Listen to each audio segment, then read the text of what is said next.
La Cour appelle la barre Mohamed Ali Saliou.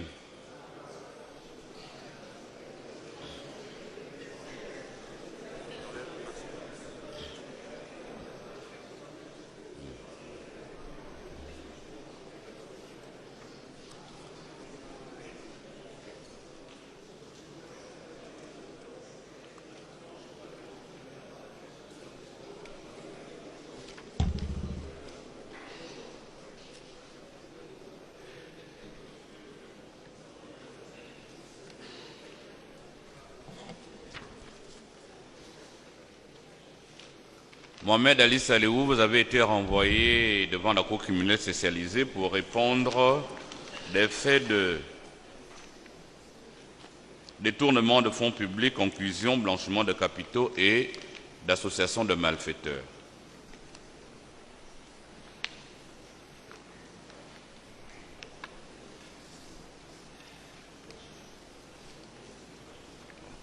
Peut-être avant d'analyser toutes ces infractions, la Cour commencera par donner lecture de vos déclarations et vous nous direz si elles vous paraissent vraies. Est-ce que cette déclaration provient de vous? D'accord? Nous allons donc commencer par donner lecture de vos déclarations.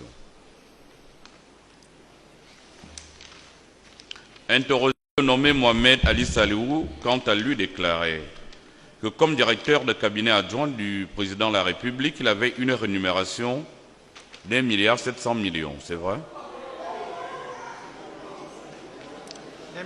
Sur son compte domicilié, sur son compte domicilié à UGB et 80 millions de primes mensuelles, 100 et 400 millions que le président lui donnait avec le trésor public ainsi que des bonus pétroliers dont le montant variait entre 200 et 250 millions de francs CFA, qu'il est propriétaire des locaux commerciaux situés à l'immeuble Les Parasoliers, d'une maison en Franceville, d'une maison à la Pointe-Denis, d'une maison au Cap Santa Clara, 3 maisons à Libreville, 2 appartements à l'immeuble des Arcades et l'immeuble Yves Rocher, 6 chantiers à Akanda, 2 mini-cités de 18 duplex, 4 duplex à côté du stade d'Angondje, un grand dépôt contenant 3 hangars et des bureaux, 3 terrains à Port-Gentil, 11 terrains à Kanda, 13 appartements et 3 terrains communs. S'il vous plaît.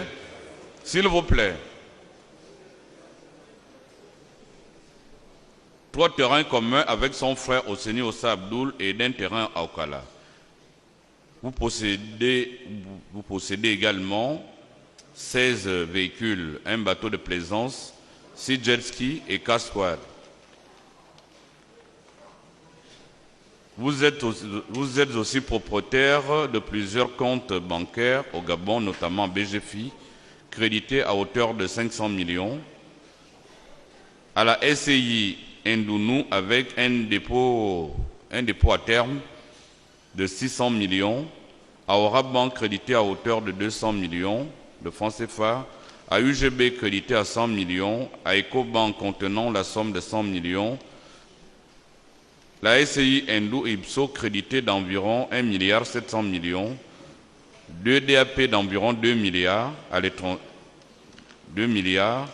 et à l'étranger, particulièrement au Maroc, avec un compte crédité d'environ 2 milliards. Vous avouez également avoir connaissance de l'existence des cachets de signature du président de la République, et vous affirmiez lors de votre audition avoir vu utiliser dans votre résidence le cachet et le nommé Kamusé Jordan et lui-même étaient des prénoms de Bongo Valentin Nouroudine dans la SCI Ingia. De toutes ces déclarations, lesquelles estimez-vous vraies et lesquelles estimez-vous pas vraies? Merci, Monsieur le Président, de me donner la parole. Je pense que lors de la lecture, il y a eu une petite erreur de lecture de votre part.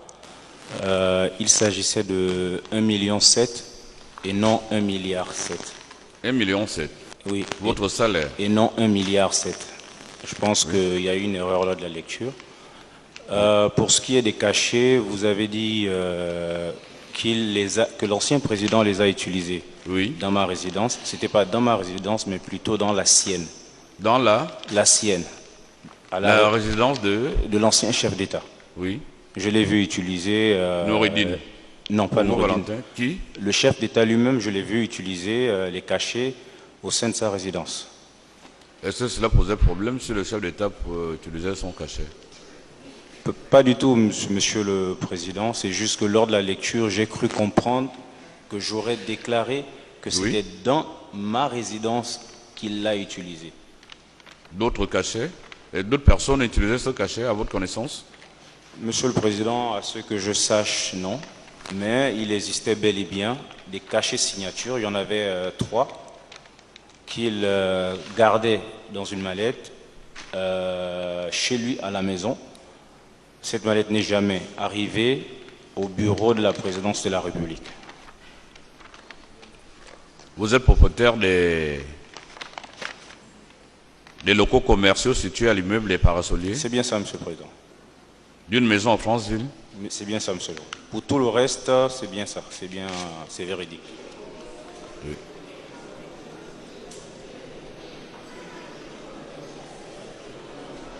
S'il vous plaît, la Cour aurait trouvé normal peut-être que vous ayez tous ces biens avec un salaire d'1 milliard 700. Mais vous-même, vous nous dites que vous perceviez plutôt un salaire d'1,7 million en tant que directeur de cabinet adjoint du président de la République. Monsieur le Président, au total, ça faisait 81,7 millions. Pardon? Au total, il s'agit de 81,7 millions mensuels, Monsieur le Président. Votre salaire officiel, directeur de cabinet du président de la République, s'élevait à combien? 1,7 million. Plus les 80 que le président m'avait attribués par l'entremise de M. Franck-Yann Koubié. Donc, Monsieur le Président,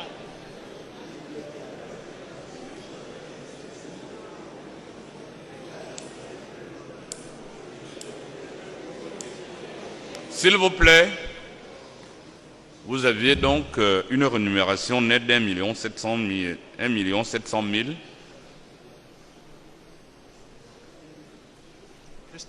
versée sur votre compte domicilié à UGB.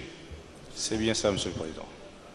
Et 80 millions donc de prix mensuels. C'est bien ça, Monsieur le Président. Donc ce qui vous revenait à 81 700 000 francs par mois. de salaire. 100 à 400 millions que le président vous donnait avec le trésor public ainsi que les bonus pétroliers. Vos bonus pétroliers s'élevaient à combien? J'en ai eu au total 450, Monsieur le Président. Ces bonus, ils étaient mensuels, annuels, trimestriels? Non, sur toute la période où j'étais en fonction, j'ai eu au total 450 millions, Monsieur le Président. 450 millions, Monsieur le Président.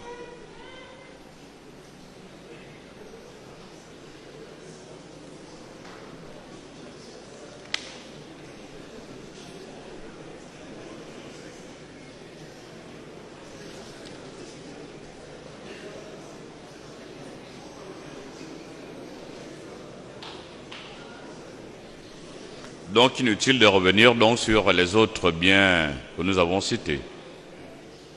Alors,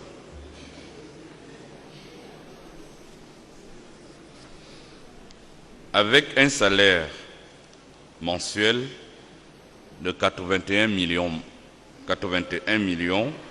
plus au total des bonus pétroliers s'élevant à 450 millions, dites-nous comment vous avez fait pour obtenir tous ces biens. Pensez-vous que c'est uniquement avec ces moyens? C'est uniquement avec tout ce que j'ai reçu de l'ancien président. Avez-vous peut-être, si nous l'avons cité, vous êtes propriétaire d'un appartement ou d'une maison à Dubaï? Non. Non. C'est plutôt l'autre qui avait une maison en cours d'achat. Je crois, Monsieur le Président.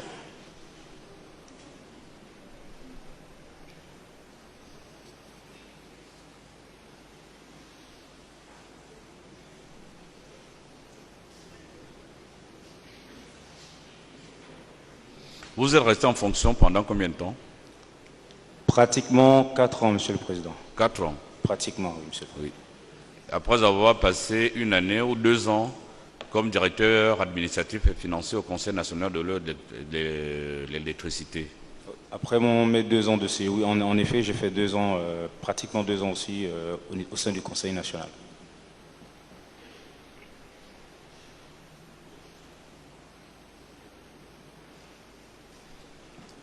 À quel titre percevez-vous des bonus pétroliers? En qualité de directeur de cabinet adjoint de Monsieur le Président, de l'ancien président de la République. C'est-à-dire, quand il y avait des bonus pétroliers, tout le monde les avait à la présidence? Dans le cadre de mes prérogatives, Monsieur le Président, Oui.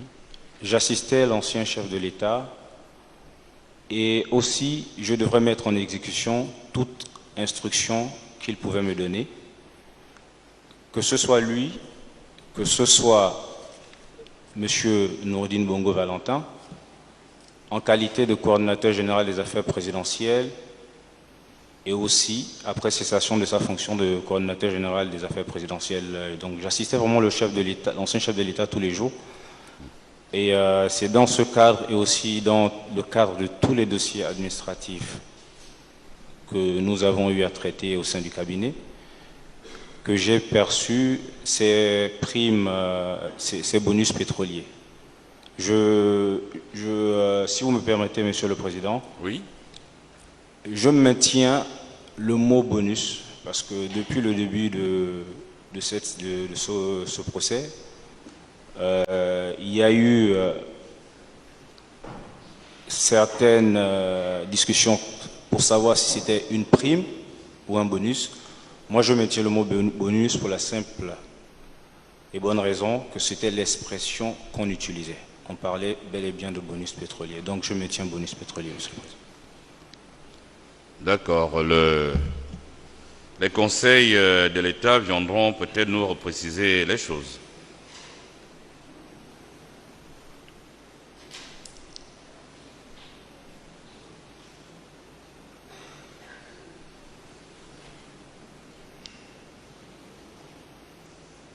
Maître Mutsinga. Oui, Monsieur le Président.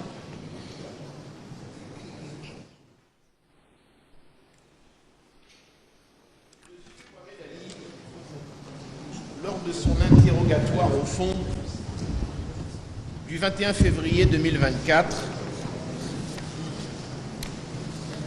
lorsque le magistrat instructeur l'interroge sur ses primes et lui demande de les lister, il nous dit ceci: j'avais plusieurs primes mensuelles. Et il commence l'énumération. D'abord, la prime fixe de 80 millions.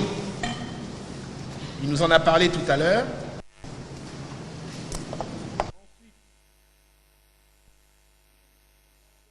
Et 450 millions tous les mois. Entre parenthèses, elle varie. Enfin, des primes ponctuelles que le président Ali me donnait en fonction du projet que je présentais.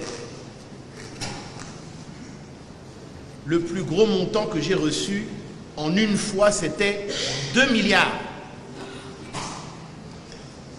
Alors,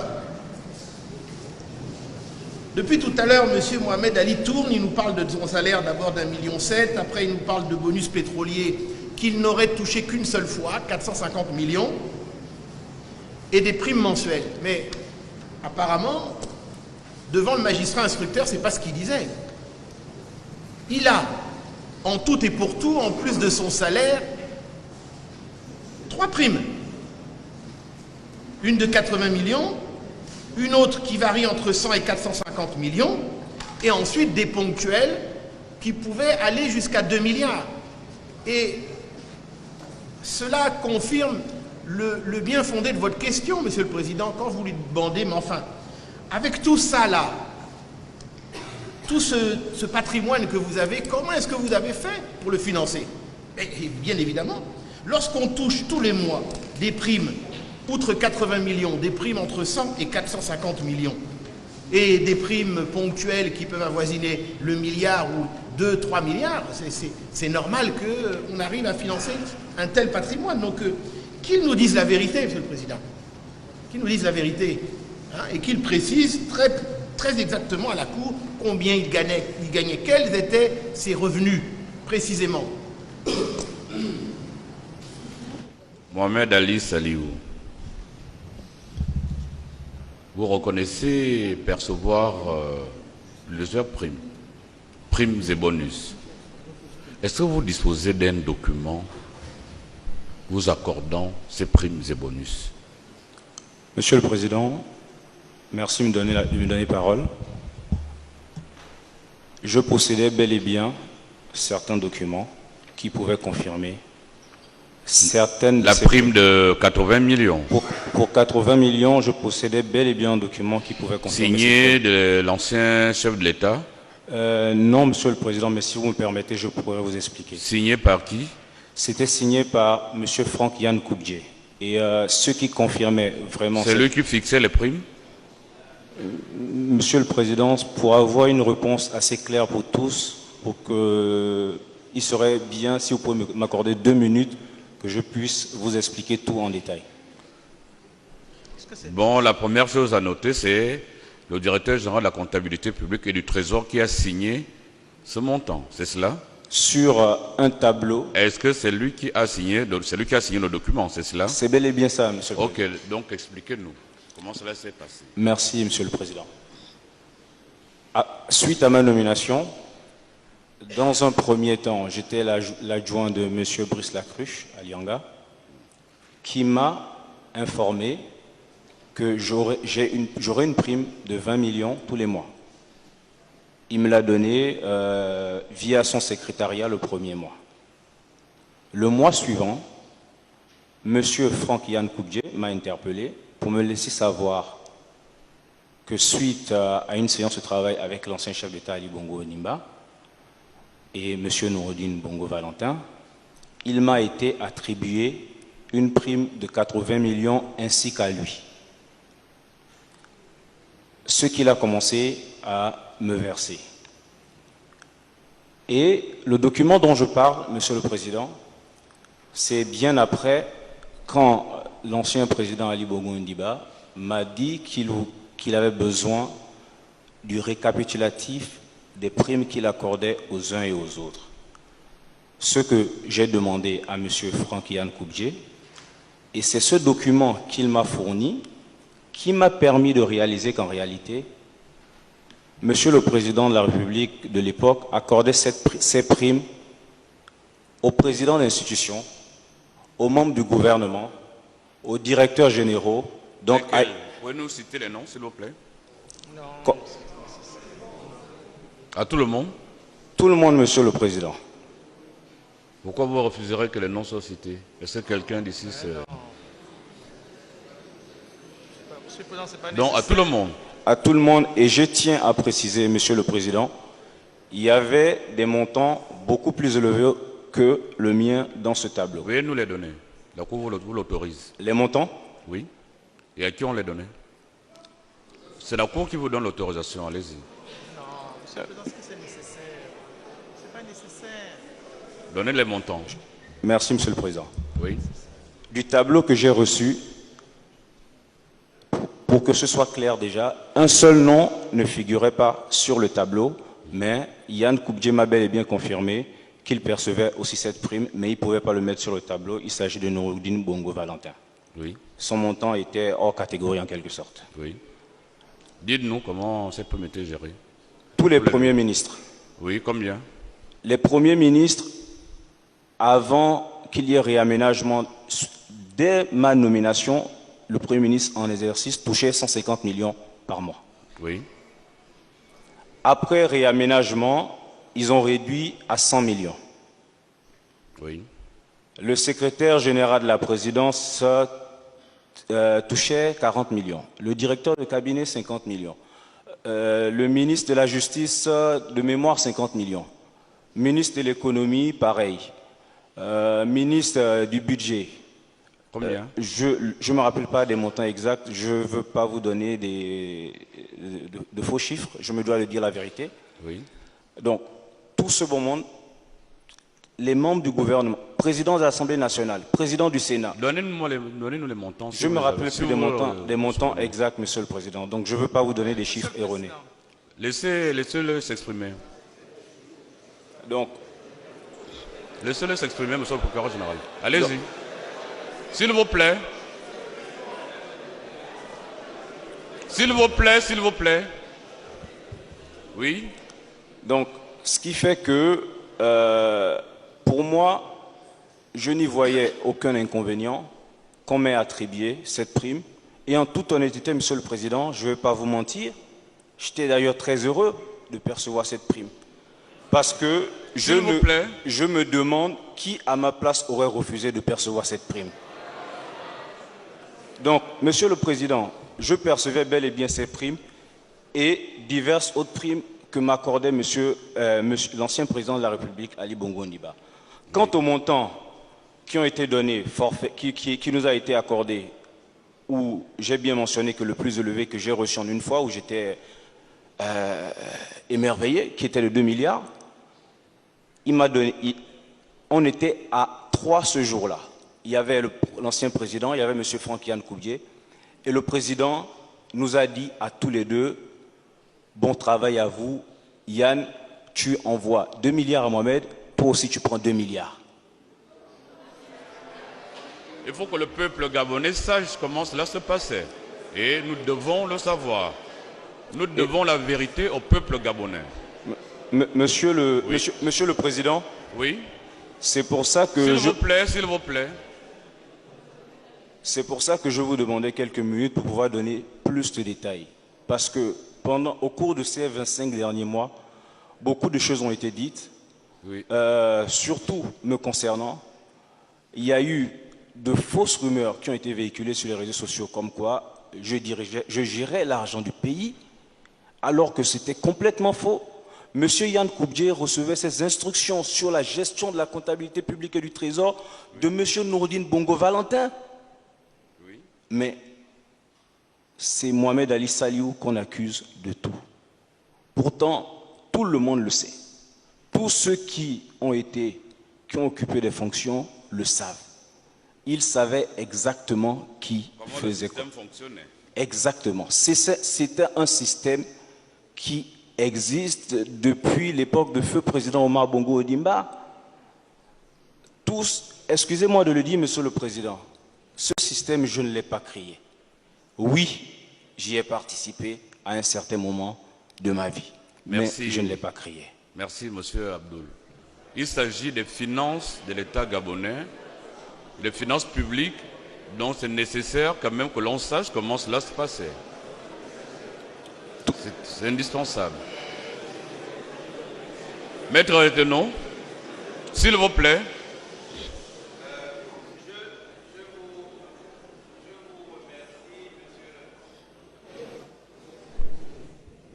Je vous remercie, Monsieur le Président. Nous venons d'avoir les déclarations de M. Mohamed Ali Saliou. Ce sont ces déclarations. Il y a peut-être du vrai là-dedans comme du faux. Mais ce sont ces déclarations, il est comptable de ces déclarations. Mais je voudrais avoir d'autres précisions parce que, en dehors des primes, des bonus, il y a autre chose. Parce qu'il ne faut pas qu'on divertisse trop la cour. Je voudrais lui poser une première question. Qu'il me dise, pour parler trivialement, c'est quoi les visas d'opportunité et de conformité? Répondez directement à la question. Merci, Monsieur le Président, de me donner parole. Concernant les visas d'opportunité et de conformité de la présidence de la République, il s'agit de deux visas qui ont aussi fait débat, sur lesquels j'ai été interrogé par les OPJ. Ces deux visas qui devaient être utilisés pour tout ce qui est contrat dépassant un certain montant en République gabonaise. Et ces deux visas étaient dans un premier temps détenus sur instruction de l'ancien président Ali Bongo Ondimba par M. Noureddine Bongo Valentin, qui les a posés sur les contrats. Oui. Et à la fin de la cessation de ses fonctions, dans un premier temps, il a continué à utiliser ces visas. Puis par la suite, devant partir à Londres, il m'a remis les 10 visas sur instruction, soi-disant, de l'ancien chef de l'État, Ali Bongo Ondimba, parce que je n'étais pas présent quand l'ancien chef d'État a donné cette instruction. Mais par la suite, l'ancien chef d'État savait bel et bien que c'est moi qui détenais ces 2 visas. Alors, comment fonctionnent ces visas? M. Noureddine Bongo Valentin a mis un système en place en transmettant les visas. Oui. Sa conseillère juridique, Madame Angela Adibé, devait, avec son conseiller financier et économique, M. Emmanuel Lorouel, travailler sur tous les contrats pétroliers, et suite à leur travail, ils devaient envoyer un mail avec leur avis technique à ma personne en mettant en copie M. Noureddine Bongo Valentin. Et bien évidemment, tous ces contrats, malgré l'avis technique des uns et des autres, la décision finale lui revenait. À qui? À M. Noureddine Bongo Valentin, Monsieur le Président. Oui, merci. Oui, Maître Retenou. Oui, Monsieur le Président, je vais continuer. Parce qu'il faut préciser, parce que je vois que Monsieur Mohamed Ali Salou essaie de botter un peu en touche en disant qu'il y avait des conseillers juridiques qui devaient travailler là-dessus. Je vais continuer pour vous dire, Monsieur le Président, Madame, Messieurs de la Cour, que ces visas ouvraient toutes les portes sur les dossiers, tous les dossiers et même les projets qui n'étaient même pas faits. C'est-à-dire, plutôt que les dossiers partent des ministères sectoriels et remontent, les dossiers arrivent directement à la présidence. Et M. Mohamed Ali Saliou appose les 2 visas, le visa de conformité et d'opportunité. À partir de ce moment, c'est terminé. Quand ça descend, c'est terminé. Qui est service fait, qui est rien, on paye. Ça, c'est un premier point. C'est pour vous expliquer les choses et que vous ayez une idée des détournements qui se sont faits par le canal de ces visas. Il vous a parlé de contrats pétroliers. Il vous a dit que ce sont les contrats les plus importants. Là, nous parlons de 1-2 milliards. Je vous laisse penser à ce qui a bien pu se passer. Je continue. Monsieur le Président, Monsieur Mohamed Ali Saliou,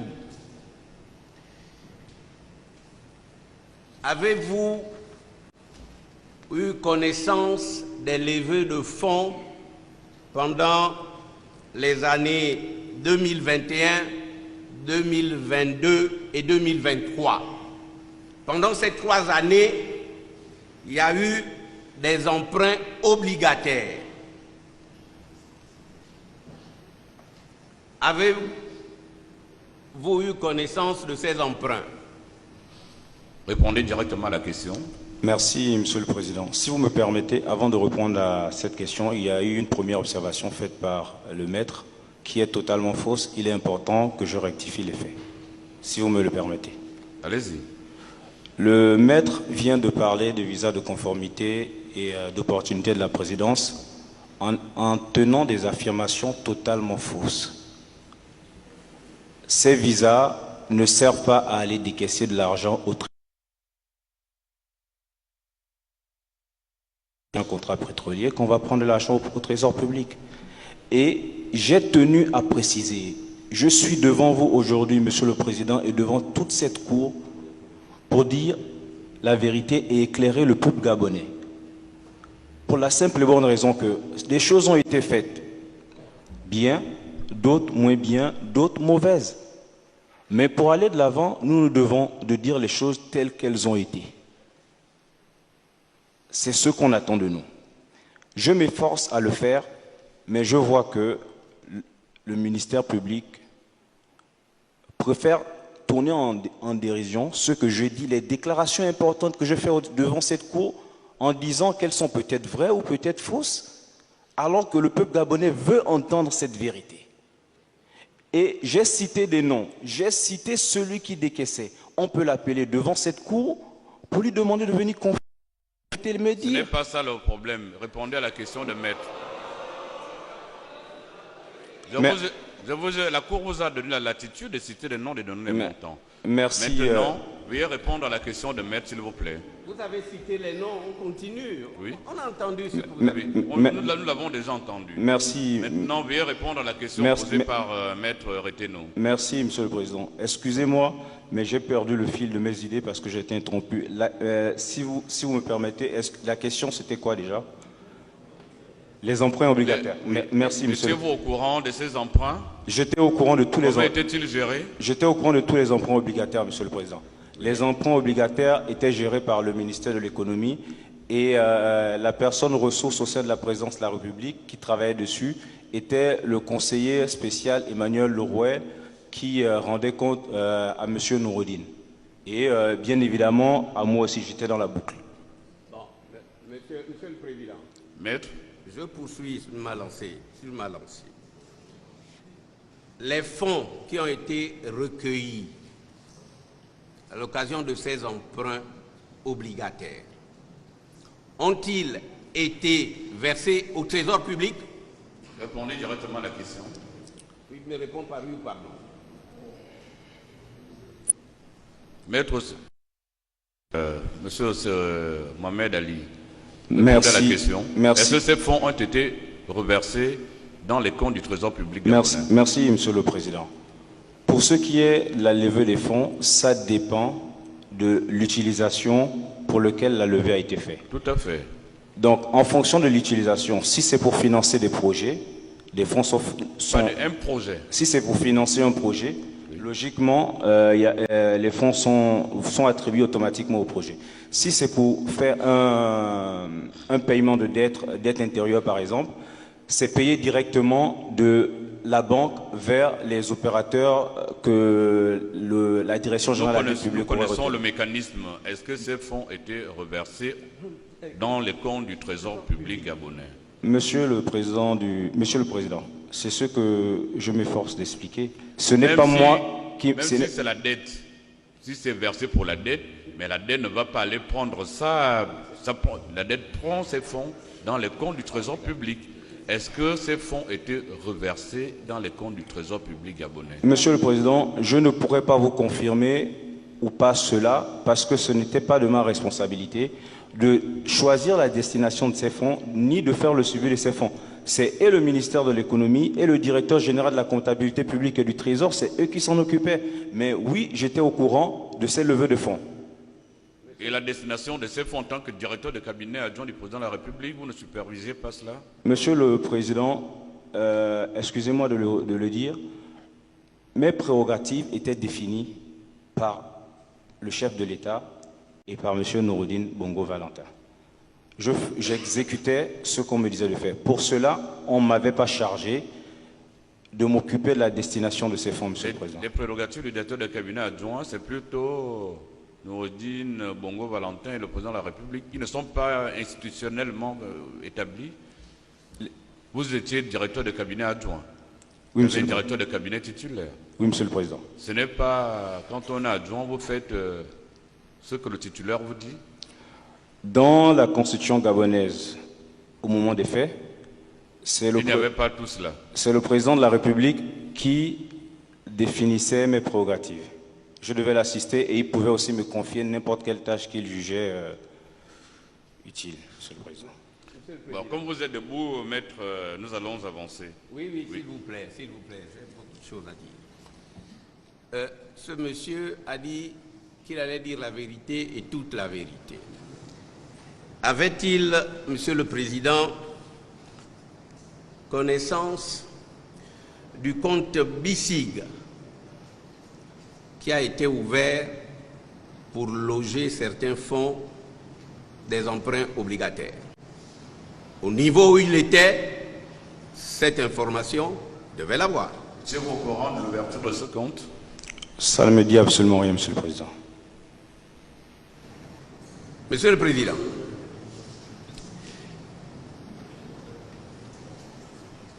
pendant ces 3 années-là, 1921, 1922, 1923, 2021, 2022, 2023, on a levé des fonds et je vais vous donner les montants. En 2021, on a levé 188 milliards 800 millions. Il a été viré au trésor public la somme de 89 milliards 404 millions. Et il a été viré à BICIG la somme de 99 milliards 336 millions. Suivez-moi bien, parce que je vous ai dit qu'en réalité, cette affaire de prime et tout, c'était du pipi de chat. En 2022, il y a eu 175 milliards. Ça, c'était dans la loi de finances. On a viré au trésor 93 milliards 333 millions. À BICIG, on a viré la somme de 81 milliards 667 millions. Et la totale, Monsieur le Président, Madame, Messieurs de la Cour, en 2023, l'État a levé la somme de 285 milliards et de toute cette somme, pas un centime n'est rentré au trésor public. Tout cet argent a été viré dans le compte BICIG. Alors, on est en droit de se poser la question, qu'est-il advenu de cet argent? On va dire qu'on payait des entreprises. Qui choisissait ces entreprises? Quelle est la traçabilité? Ce sont des questions fondamentales. Pendant ces 3 années, il y a eu des détournements massifs. Détournements massifs. Les emprunts obligataires qui ont été contractés par l'État, une bonne partie des sommes récoltées a pris des chemins inconnus. Voilà, Monsieur le Président, Madame, Messieurs de la Cour, vous comprenez pourquoi le Gabon est très endetté.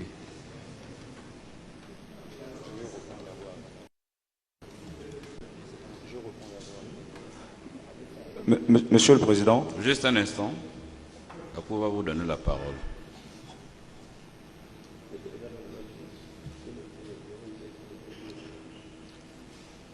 La question, ou du moins des questions posées par Maître Reteneau, un des conseils de l'État, sur la constitution de l'infraction, les infractions reprochées à Mohamed Sali peuvent paraître inopportunes, toutes ces questions. Mais pour la vérité que nous devons au peuple gabonais, puisque nous n'aurons plus jamais ce monsieur publiquement, donc c'est quand même nécessaire que ces précisions soient portées, comme le bâtonnier le disait, pour la moralité du procès aussi. Répondez à la question. Merci, Monsieur le Président. Si vous me permettez, juste avant de répondre, j'ai fait appel... Ces emprunts, étiez-vous au courant? Monsieur le Président, j'étais au courant de tous les emprunts qui se faisaient. Oui. Par contre, maître ici présent se trompe de personne à qui poser ces questions. À qui devrions-nous poser ces questions? Nous avons le ministre de l'économie, nous avons le directeur général de la comptabilité publique et du trésor, nous avons le directeur général du budget, le directeur général de la dette. Ces personnes devraient être citées ici et ils devraient leur poser ces questions parce que je n'avais aucun pouvoir de décision sur l'utilisation de ces fonds ou si, oui ou non, nous devrions lever ces fonds. Pensez-vous que c'est le directeur général de la dette qui avait prérogative ou du moins avait pouvoir de gérer ces fonds? Je dirais plus le directeur général de la comptabilité publique et du trésor parce que la vérité, Monsieur le Président, c'est qu'il n'y a pas un seul centime de levée de fonds que le directeur général de la comptabilité publique et du trésor d'antan, M. Franck-Yann Koubdje, Oui. ne gérait absolument tout, Monsieur le Président. C'est ce que nous venons de constater, que finalement, l'un des grands principes qui gouvernent les finances publiques, c'est le principe de la séparation des ordonnateurs et des comptables. Il était en même temps ordonnateur, en même temps comptable, c'est lui qui signe des documents, qui signait des documents. Comme vous dites, quand la Cour vous a demandé, pouvez-nous présenter une justification de vos primes? Vous dites que c'est le comptable. Le comptable, c'est lui qui décaisse. Mais l'ordonnateur... Monsieur le Président, oui. Pour ce qui est de l'ordonnateur, ça dépend bien évidemment des dépenses. Mais pour l'utilisation des différents fonds levés, c'est le directeur général de la comptabilité publique et du trésor. Au niveau des emprunts obligataires, c'est le directeur général de la comptabilité publique et de la dette. Exactement, Monsieur le Président. Le directeur de la dette, en fait, il fait le point des... Ça, c'est pour le cas d'un paiement de dette. Oui. Il fait le point des entités qui... Ça peut être pour le financement d'un projet déterminé. Pour ça, c'est le directeur général de la comptabilité publique et du trésor et le ministre concerné. En principe, Monsieur le Président, le ministre du budget devrait être la personne aux ressources avant d'atteindre le directeur général de la comptabilité du public et du trésor, mais dans la pratique, ce n'était pas respecté. Oui. Monsieur le Président, aussi, dès que je finirai de répondre à la question, c'est ce que je demandais à mes conseillers. J'aimerais prendre 2 minutes pour me soulager. Oui. Donc on suspend maintenant, vous voulez 6.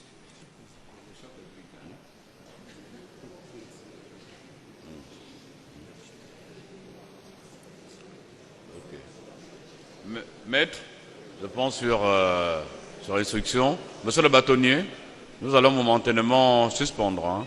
Ok. L'audience est suspendue. Merci.